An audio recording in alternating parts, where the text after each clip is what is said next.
आप सभी का स्वागत है एक बार फिर से लेक्चर में। तो जैसा कि हम जानते हैं कि इस लेक्चर में हम कवर कर रहे हैं सेकंड पार्ट को, आर्ट एंड कल्चर के एग्जांपल सॉल्यूशंस को। ऑलराइट, एंड बेसिकली इससे पहले वाले लेक्चर में हमने 15 क्वेश्चंस को कवर किया था आर्ट एंड कल्चर के। हमने कुछ नया सीखा, हमने कुछ रिवाइज किया, और बेसिकली इस लेक्चर में हम सेम पैटर्न को फॉलो करेंगे। या तो हम कुछ नया सीखेंगे या फिर हम कुछ पुराना रिवाइज करेंगे। ऑलराइट, जो कि हम पहले ही कवर कर चुके थे। टाइम पीरियड जो है वो सेम रहेगा, 40, 30, 20 और बाकी जो भी था उसके जैसा। तो आइए इस नोट के साथ इस लेक्चर को शुरू करते हैं। ऑलराइट, फर्स्ट क्वेश्चन हमारे पास है, जो कैलाश टेम्पल है एलोरा में, वो डेडिकेटेड था किस हिंदू डेटी को? लॉर्ड शिवा को, लॉर्ड विष्णु को, लॉर्ड ब्रह्मा को, लॉर्ड कृष्णा को? 30 सेकेंड से आपके पास सोचने के लिए, आंसर करने के लिए, आंसर करने के लिए। और टाइम शुरू होता है अब। 1, 2, 3, 4, 5, 6, 7, 8, 9, 10, 11, 12, 13th, 14th, 15th, 16th, 17th, 18th, 19th, 20, 21, 22, 23, 24, 25, 26, 27, 28, 29, 30। Times up. तो करेक्ट आंसर है इसका लॉर्ड शिवा। तो बेसिकली एलोरा जो है, जिसके बारे में हम डिस्कस किया था प्रीवियस लेक्चर में भी, ये 34 है नंबर्स में। ओके, जिसमें से कि 17 जो है वो डेडिकेटेड है हिंदूज के लिए, 5 जो है वो जैन्स के लिए डेडिकेटेड है, और जो 12 है बेसिकली वो बुद्धिस्ट के लिए डेडिकेटेड है। तो ये हमने डिस्कस किया था। ऑलराइट, तो जो कैलाश टेम्पल है बेसिकली वो आपका इनमें से ही एक केव है। ऑलराइट, जो कि बेसिकली आपकी कृष्णा फर्स्ट के द्वारा बनवाई गई थी, जो कि आपका रूलर था राष्ट्रकूटास डायनेस्टी का। राष्ट्रकूटास डायनेस्टी। ओके, और बेसिकली ये वो इंसान था जिसने किस टेम्पल को बनवाया था। ऑलराइट, और यदि हम बात करें राष्ट्रकूटा डायनेस्टी के बारे में, तो मैं आपको कुछ बताता हूँ इसके बारे में कि पहला ये जो दंती दुर्ग था वो फाउंडर था इस पर्टिकुलर डायनेस्टी का, राष्ट्रकूटा डायनेस्टी का। ओके, और बेसिकली जो चालुक्य डायनेस्टी थी, जिसका रूलर कौन था? पुलकेशिन सेकंड। वो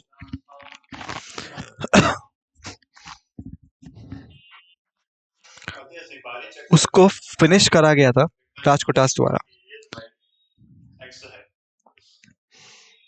ओके, तो ये थी एडिशनल डिटेल्स जो मैंने आपके साथ शेयर करी है। ऑलराइट, चलिए अब आगे चलते हैं। सेकंड क्वेश्चन हमारे सामने है, जो फेमस कामाख्या टेम्पल है वो किस इंडियन स्टेट में लोकेटेड है? असम में, वेस्ट बंगाल में, उड़ीसा में, या मेघालय में? 40 सेकेंड से आपके पास सोचने के लिए, आंसर करने के लिए समय शुरू होता है अब। 1, 2, 3, 4, 5, 6, 7, 8, 9, 10, 11, 12, 13, 14th, 15th, 16th, 17th, 18th, 19th, 20। Times up. 21, 22, 23, 24, 25, 26, 27, 28, 29, 30, 31, 32, 33, 34, 35, 36, 37, 38, 39, 40। The times up. Correct answer है इसका ए, असम। कामाख्या टेम्पल जो है बेसिकली ये आपका लोकेटेड है असम स्टेट में। राइट, और बेसिकली इसको किसने बनाया था? इसको बनवाया था भानुदत्ता शशांक ने, जो कि रूलर था आपका बंगाल का, जिसने कि इस टेम्पल को बनवाया था। ऑलराइट, और बेसिकली जो टेम्पल है या ये जो प्लेस है जहाँ पे बना है, बेसिकली ये मेंशन है आपकी रुद्रमन तंत्र में। जो कि आपका एंशियंट टेक्स्ट है। ऑलराइट,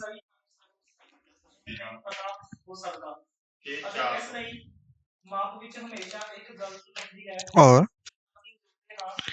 आपका कलिका पुराण में भी मेंशन है। ऑलराइट, रुद्रामन तंत्र और कलिका पुराण। ओके, तो ये प्लेस जो है यहाँ पे ये बना हुआ है। अब हम बात करें इस कामाख्या टेम्पल की स्पेशलिटी के बारे में, तो बेसिकली बहुत ज्यादा फेमस है आपका काला जादू के लिए। ऑलराइट, और ब्लैक मैजिक के लिए, और आप कह सकते हैं सुपर नेचुरल पावर्स के लिए।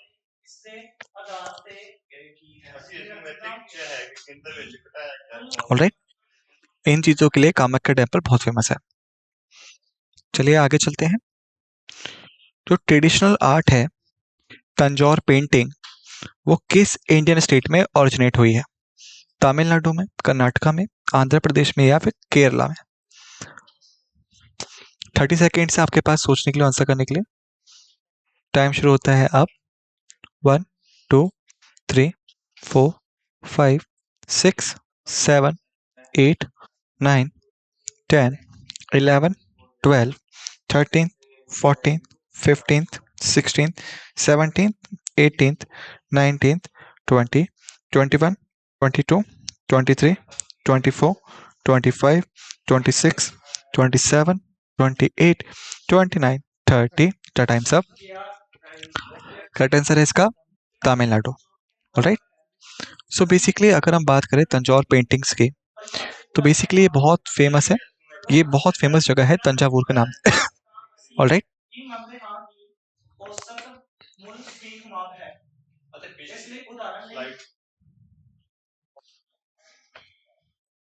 तंजावुर। ऑलराइट, और बेसिकली ये एक बार आपकी कैपिटल हुआ करती थी ताकतवर चोला साम्राज्य की।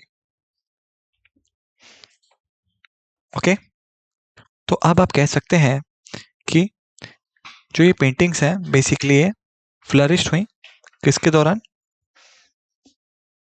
ड्यूरिंग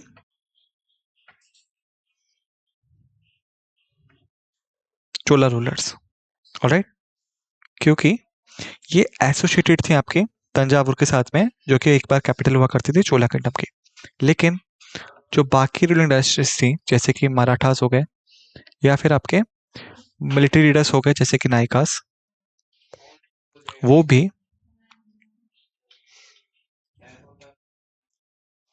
सपोर्ट करते थे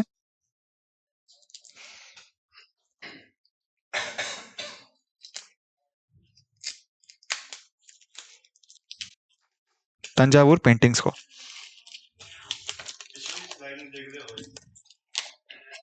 ऑलराइट, तो ये था आपका तंजावुर पेंटिंग्स के बारे में। ओके, चलिए आगे चलते हैं। फोर्थ क्वेश्चन हमारे पास है, सरोद जो है, जो म्यूजिकल इंस्ट्रूमेंट है, कॉमनली एसोसिएटेड था किस जर्नल के साथ में? इंडियन क्लासिक म्यूजिक के। कार्नेटिक म्यूजिक, हिंदुस्तानी म्यूजिक, सूफी म्यूजिक, या फिर फोक म्यूजिक? 30 सेकेंड्स आपके पास सोचने के लिए, आंसर करने के लिए। समय शुरू होता है अब। 1 2 3 4 5 6 7 8 9 10 11 12 13 14 15th 16th 17th 18th 19th 20 21 22 23 24 25 26 27 28 29 30। Times up. Right answer है इसका बी, हिंदुस्तानी म्यूजिक। तो बेसिकली अगर हम बात करें हिंदुस्तानी म्यूजिक के बारे में, तो बेसिकली ये आपका म्यूजिकल फॉर्म है जो कि प्रिवलेंट थी आपके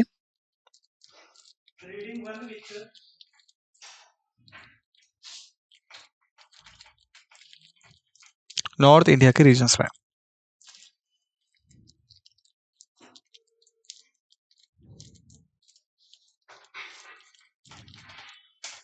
ओके, तो ये म्यूजिकल फॉर्म थी जो कि नॉर्थ इंडिया में प्रेवलेंट थी। ऑलराइट। ठीक वैसे ही अगर हम बात करें कार्नेटिक म्यूजिक की, तो बेसिकली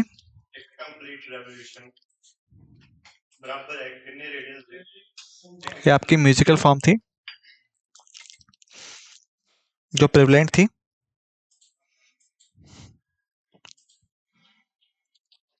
रीजन्स में साउथ इंडिया के। ओके, अब यहाँ पे एक और ट्विस्ट है कि जो हिंदुस्तानी म्यूजिक है आपका, ये बेसिकली कंपोजिशन है मिक्स कल्चर्स की। ऑलराइट, तो क्योंकि अगर आप नॉर्थ इंडिया को देखोगे तो आप पाओगे कि नॉर्थ इंडिया शेयर करता है अपनी बॉर्डर लाइंस को कई दूर दूर के एरिया से, जैसे पाकिस्तान, अफगानिस्तान, बांग्लादेश, इन सब एरिया से। इसी वजह से यहाँ पे कई सारे एक्सचेंज था म्यूजिक का। ऑलराइट, और यही वजह थी कि हिंदुस्तानी जो है वो बेसिकली मिक्स कल्चर्स का कंपोजिशन है। लेकिन लेकिन जो कार्नेटिक म्यूजिक है आपका, वो बेसिकली आपका ओरिजिनल म्यूजिक है। ऑलराइट, ये किसी भी कल्चर के साथ मिक्स नहीं है other than the south culture, तो इसीलिए इसको हम ओरिजिनल म्यूजिक के तौर पे रेफर करते हैं। अगर हम बात करें हिंदुस्तानी म्यूजिक के बारे में, तो ये बिगर है। क्यों? क्योंकि यहाँ पे कल्चर मिक्सचर है। ऑलराइट, कार्नेटिक म्यूजिक जो है वो ज़्यादा बड़ा नहीं है। क्यों? क्योंकि इसमें साउथ इंडियन म्यूजिक की कंप्राइज्ड है। इसके बाद अगर हम बात करें सूफी म्यूजिक की, तो बेसिकली ये आपका सूफी संत के द्वारा मशहूर किया गया जो म्यूजिकल फॉर्म जो थी, जो कि एट्रीब्यूटेड थी सूफी संत से, वो था ये। ऑलराइट, और वहीं अगर हम फोक म्यूजिक की बात करें, तो बेसिकली ये है आपकी म्यूजिक प्रैक्टिस्ड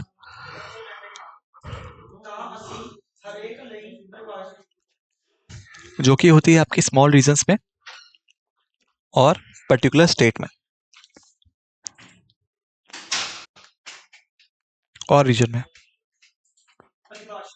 ओके, तो ये थे फोक म्यूजिक। ओके, चलिए आगे चलते हैं। फिफ्थ क्वेश्चन हमारे पास है कि डांडिया रास या डांडिया रस जो है बेसिकली ये डांस फॉर्म है जो पॉपुलर है किस इंडियन स्टेट में? गुजरात में, राजस्थान में, महाराष्ट्र में या उत्तर प्रदेश में? 30 सेकेंड है आपके पास सोचने के लिए, आंसर करने के लिए। टाइम शुरू होता है अब। 1, 2, 3, 4, 5, 6, 7, 8, 9, 10, 11, 12, 13, 14, 15, 16, 17, 18, 19, 20, 21, 22, 23, 24, 25, 26, 27, 28, 29, 30। Times up. करेक्ट आंसर है आपका ए, गुजरात। ऑलराइट, तो गुजरात जो है बेसिकली उसके पास दो डांस फॉर्म है। फर्स्ट है आपकी डांडिया। ऑलराइट, सेकंड है आपकी गरबा। ओके, अगर हम बात करें राजस्थान की,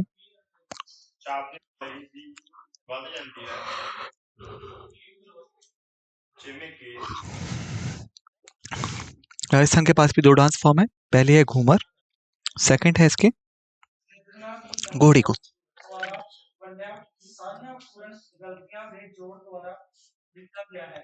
ऑलराइट,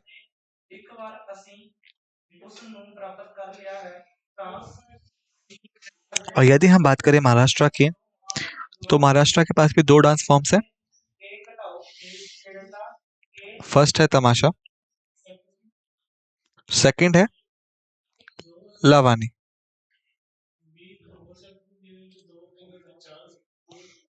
ऑलराइट, और यदि हम बात करें उत्तर प्रदेश की, तो बेसिकली उत्तर प्रदेश के पास एक फेमस डांस फॉर्म है जिसको हम कहते हैं कथक।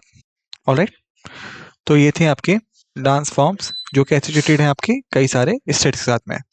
गुजरात डांडिया और गरबा, राजस्थान घूमर और घोड़ी कूद, महाराष्ट्र तमाशा और लवानी, उत्तर प्रदेश हो गया कथक। ओके, अब मुझे लगता है कि आपको कॉन्सेप्ट समझ में आ गया होगा। चलिए आगे चलते हैं। सिक्स क्वेश्चन हमारे पास है,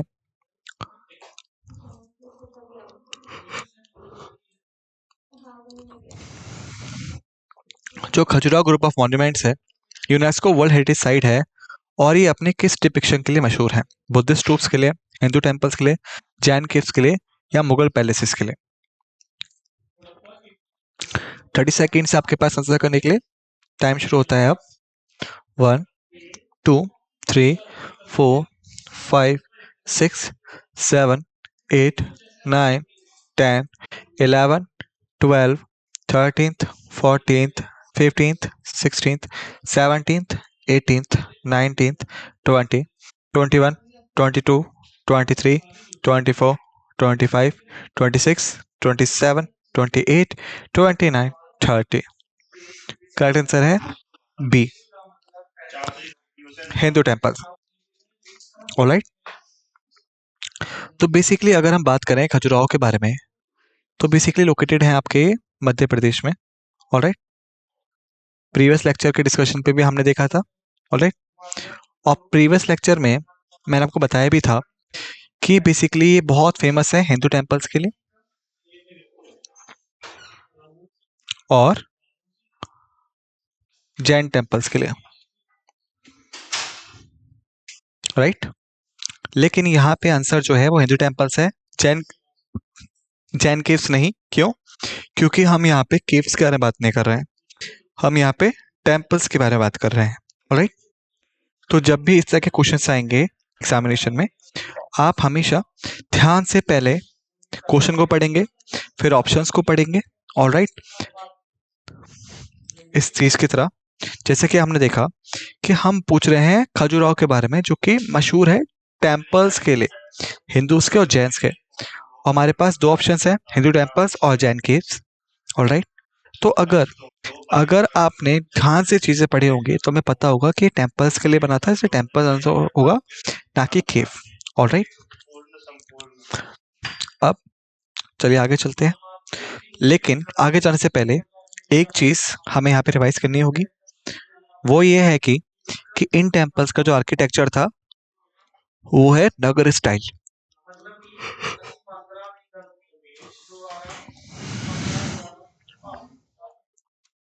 किस टाइप का?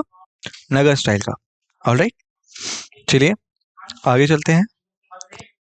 सेवंथ क्वेश्चन हमारे पास है, जो भरतनाट्यम डांस फॉर्म है ये किस इंडियन स्टेट से ओरिजिनेट हुई है? केरला से, तमिलनाडु से, कर्नाटका से, या फिर आंध्र प्रदेश से? 30 सेकेंड्स आपके पास सोचने के लिए, आंसर करने के लिए। टाइम शुरू होता है अब। 1 2 3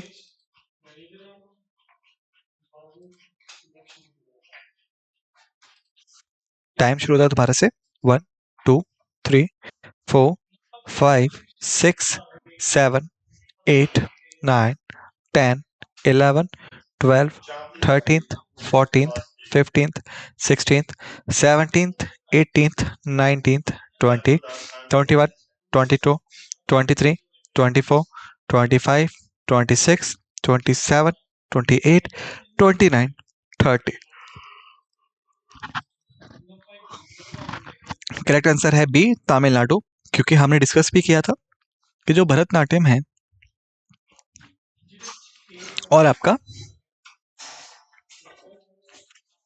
मोहिनीअट्टम, ये डांस फॉर्म्स हैं आपके तमिलनाडु के। ऑलराइट, कथकली जो है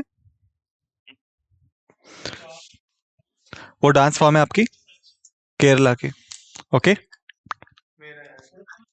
इसके पश्चात जो कर्नाटका है उसके पास डांस फॉर्म है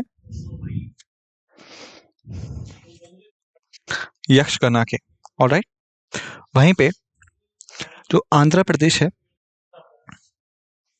उसके पास डांस फॉर्म है कुचिपुड़ी के। ओके, तो ये था आपका डांस फॉर्म्स के बारे में कुछ स्टेट्स की। ओके, केरला हो गया कथकली, तमिलनाडु भरतनाट्यम और मोहिनी नाट्यम, कर्नाटका हो गया यक्षगाना, आंध्र प्रदेश हो गया आपका कुचिपुड़ी। चलिए आगे चलते हैं। 8th क्वेश्चन हमारे पास है कि जो फेमस हम्पी रूइंस है, यूनेस्को वर्ल्ड हेरिटेज साइट है, लोकेटेड है किस इंडियन स्टेट में? राजस्थान में, कर्नाटका में, मध्य प्रदेश में या फिर उत्तर प्रदेश में? 30 सेकेंड्स आपके पास सोचने के लिए, आंसर करने के लिए। टाइम शुरू होता है अब। 1 2 3 4 5 6 7 8 9 10 11 12 13th 14th 15th 16th 17th 18th 19th 20 21 22 23 24 25 26 27 28 29 30। Times up. Correct answer है इसका बी, कर्नाटका। ओके, तो बेसिकली अगर हम बात करें हम्पी के बारे में, तो बेसिकली कैपिटल थी आपकी विजयनगर एम्पायर की। ऑलराइट, जिसे कि किसने स्टैब्लिश किया था? दो भाइयों ने स्टैब्लिश किया था, हरिहरा फर्स्ट ने और बुक्का फर्स्ट ने। ऑलराइट, और जो विजयनगर एम्पायर था बेसिकली उसको 4 डायनेस्टीज ने रूल किया। संगम डायनेस्टी ने, सलुवा डायनेस्टी ने, थुलुवा डायनेस्टी ने और अराविडू ने। ऑलराइट, और बेसिकली ये एक बार बहुत ज्यादा पावरफुल डायनेस्टी थी साउथ इंडिया की। ऑलराइट, या किंगडम भी आप कह सकते हैं इसे। ओके, और यदि हम बात करें पर्सन की जिसने कि इस डायनेस्टी को फाउंड किया था, तो विजयनगर एम्पायर जो था बेसिकली वो डिसअपियर्ड हो गया हिस्ट्री में से बहुत लंबे समय के लिए। फिर से ये पिक्चर में आया किसी एक व्यक्ति के द्वारा जिसने इसको फाउंड किया था। उनका नाम था कॉर्नल मैकेंजी। बेसिकली ये ब्रिटिश ऑफिसर थे जिन्होंने कि फाउंड आउट किया विजयनगर एम्पायर को फिर से। ऑलराइट, और इन्होंने बेसिकली हिस्ट्री सुनी थी या स्टोरी सुनी थी इस एम्पायर की from the Pampa Devi temple से। ऑलराइट, तो बेसिकली क्या होता है यहाँ पे कि मैकेंजी ने पंपा देवी मंदिर जाना स्टार्ट किया, जहाँ पे वहाँ के जो महंत थे वो बताते थे कि यहाँ पे एक बहुत बड़ा किंगडम था, एक बहुत पावरफुल एम्पायर था। राइट, हम्पी में। तो इसलिए से क्या होता है, जो मैकेंजी थे उन्होंने स्टार्ट किया फाइंडिंग्स को ढूंढना, और फिर उनको मिलता है विजयनगर एम्पायर के रिमेन्स। और इसी तरीके से हमें पता चल सका कि यहाँ पे एक पावरफुल किंगडम भी हुआ करता था। तो हम्पी जो है बेसिकली वर्ल्ड हेरिटेज साइट है यूनेस्को की for temple architecture. Temple architecture के लिए। ऑलराइट, तो ये डिटेल्स हैं जो मैंने आपके साथ शेयर कर दी। ऑलराइट, चलिए आगे चलते हैं। 9th क्वेश्चन हमारे सामने है, केरला कला मंडलम जो है ये रिनोड इंस्टीट्यूट है लर्निंग के लिए और प्रमोट करने के लिए ट्रेडिशनल आर्ट फॉर्म को, पर वो कौन सी है? 30 सेकेंड्स आपके पास आंसर करने के लिए। टाइम शुरू होता है अब। 1 2 3 4 5 6 7 8 9 10 11 12 13th 14th 15th 16th 17th 18th 19th 20 21 22 23 24 25 26 27 28 29 30। Times up. Correct answer है यहाँ पे डी, कथकली। क्योंकि जो कथकली था बेसिकली वो आपकी ट्रेडिशनल डांस फॉर्म है। कहाँ की? केरला की।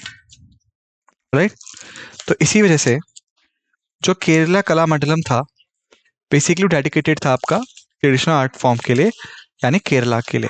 कथकली आंसर होगा इसका। ऑलराइट, चलिए आगे चलते हैं। जो 10th क्वेश्चन हमारे पास है वो ये है कि जो रेड फोर्ट है दिल्ली में उसे किस मुगल एम्पायर ने बनाया था? मैं आपको कई बार बता चुका हूँ इसके बारे में। 30 सेकेंड से आपके पास सोचने के लिए, आंसर करने के लिए। ऑलराइट, और मुझे उम्मीद है कि आप सही आंसर लगा पाएंगे। टाइम शुरू होता है अब। 1 2 3 4 5 6 7 8 9 10 11 12 13th 14th 15th 16th 17th 18th 19th 20 21 22 23 24 25 26 27 28 29 30। Times up. Correct answer है सी, शाहजहां। ऑलराइट। तो प्रीवियस लेक्चर्स में मैंने आपको बताया भी था कि रेड फोर्ट जो है दिल्ली में, बेसिकली इसको शाहजहां ने बनवाया था। वहीं पे जो रेड फोर्ट है आपका, आगरा में, उसे किसने बनाया था? अकबर ने बनाया था। राइट। तो इन डिटेल्स को याद रखिएगा। रेड फोर्ट दिल्ली में शाहजहां के द्वारा, आगरा में अकबर के द्वारा। ऑलराइट, चलिए आगे चलते हैं। उसके बाद हमारे पास 11th क्वेश्चन है। जो मद्रास म्यूजिक सीजन है वो एनुअल फेस्टिवल है, डेडिकेटेड किसके लिए, प्रमोट करने के लिए, किस फॉर्म को लिए? कार्नेटिक, हिंदुस्तानी, सूफी या फोल्क? 20 सेकेंड है आपके पास आंसर करने के लिए। टाइम शुरू होता है अब। 1 2 3 4 5 6 7 8 9 10 11 12 13th 14th 15th 16th 17th 18th 19th 20। Times up. Correct answer है ए, कार्नेटिक। अगर हम बात करें मद्रास की, तो बेसिकली ये पुराना नाम था चेन्नई का। जो कैपिटल है आपकी तमिलनाडु की। राइट। और तमिलनाडु जो है बेसिकली वो लोकेटेड है आपका साउथ इंडिया में। ऑलराइट। और अगर आपको याद हो कि मैं आपको बता चुका हूँ कि जो साउथ इंडिया है उसके पास म्यूजिक फॉर्म थी कार्नेटिक म्यूजिक के। तो इवेंचुअली अगर हम बात करें मद्रास के बारे में, जो कि पुराना नाम था चेन्नई का, और जो चेन्नई कैपिटल है वो तमिलनाडु की, जो कि लोकेटेड है साउथ इंडिया में, तो ऑटोमेटिकली हम कार्नेटिक म्यूजिक के बारे में ही बात कर रहे हैं। 12th क्वेश्चन हमारे पास है। राष्ट्रपति भवन जो है वो ऑफिशियल रेसिडेंस है प्रेसिडेंट ऑफ इंडिया का, लेकिन लोकेटेड है किस शहर में? दिल्ली में, मुंबई में, कोलकाता में, चेन्नई में? बहुत ही सिंपल क्वेश्चन है ये। 15 सेकेंड से आपके पास आंसर करने के लिए। टाइम शुरू होता है अब। 1 2 3 4 5 6 7 8 9 10 11 12 13 14 15 6। Times up. करेक्ट आंसर है इसका दिल्ली, और स्पेसिफिकली आप कह सकते हैं कि यह है न्यू दिल्ली। ऑलराइट। तो बेसिकली 1929 में बना था वॉर्ड्स राय के रेसिडेंट के तौर पे। ऑलराइट। और ये लोकेटेड है आपका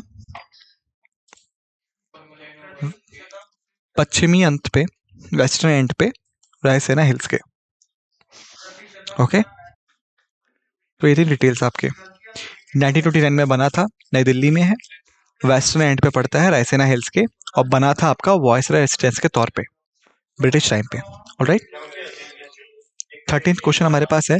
जो बॉल म्यूजिक है ट्रेडिशनल फॉर्म है फोक म्यूजिक की, किस इंडियन स्टेट से एसोसिएटेड है?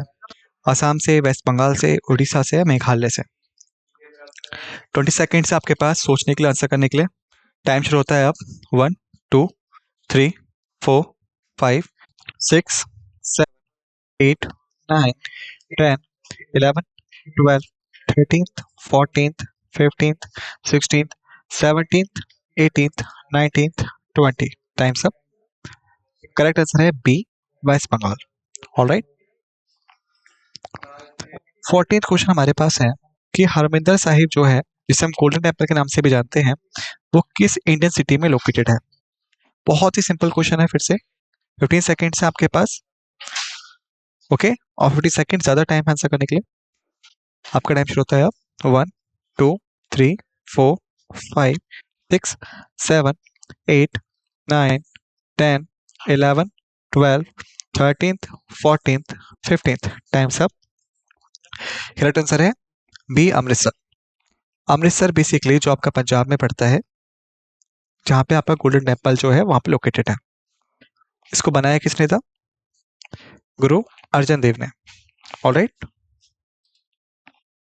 ओके, और बेसिकली 1518 में बनाया गया था। ओके, फर्स्ट फेज जो था इसका तब कंप्लीट हुआ। इसको टोटल कितने साल लगे? 8 ईयर्स लगे बिल्ड होने में। ओके, चलिए आगे चलते हैं। लास्ट क्वेश्चन हमारे पास है कि जो शंकराचार्य टेम्पल है बेसिकली वो किस हिल पे है और किस इंडियन सिटी में है? वाराणसी में, मदुरई में, श्रीनगर में, अमृतसर में? 20 सेकेंड से आपके पास सोचने के लिए, आंसर करने के लिए टाइम शुरू होता है अब। 1 2 3 4 5 6 7 8 9 10 11 12 13th 14th 15th 16th 17th 18th 19th 20। Times up. Correct answer है सी, श्रीनगर। शंकराचार्य टेम्पल जो है बेसिकली वो डेडिकेटेड था आपका आदि शंकराचार्य के लिए।